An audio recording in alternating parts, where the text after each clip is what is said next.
কাল কিয়ামতের দিনটা বড় ভয়ঙ্কর হবে, এত ভয়ঙ্কর বন্ধু।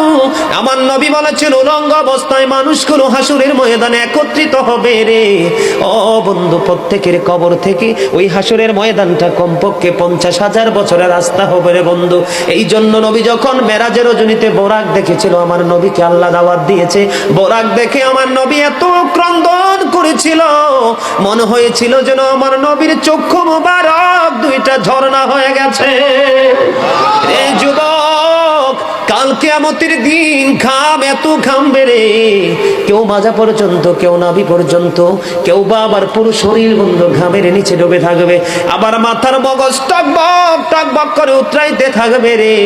আল্লাহ বলেছেন লা ইয়ামুতু, people will not die that day, সেদিন মানুষ আর মরতে পারবে না।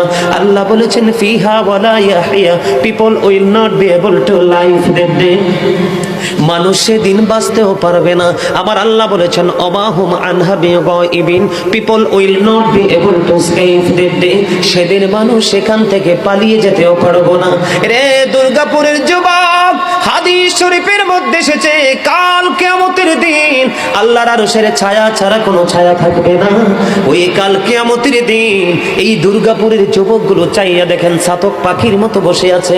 আমার কাছে এত সুন্দর লাগে রে যুবক, আমার হৃদয়টা ঠান্ডা হয়ে গেছে, কলিজা ছুঁয়ে গেছে তোমাদের উপস্থিতি এবং মনোযোগ। আল্লাহ রাব্বুল আলামিন হাদিস শরীফের মধ্যে এসেছে কাল কিয়ামতের দিন আর 7 শ্রেণীর মানুষকে আল্লাহর আরশের ছায়ার নিচে জায়গা দিবে রে। এর মধ্যে বিশাল একটা টিম থাকবে পৃথিবীর যুবকেরা। জোরে জোরে সুবহানাল্লাহ।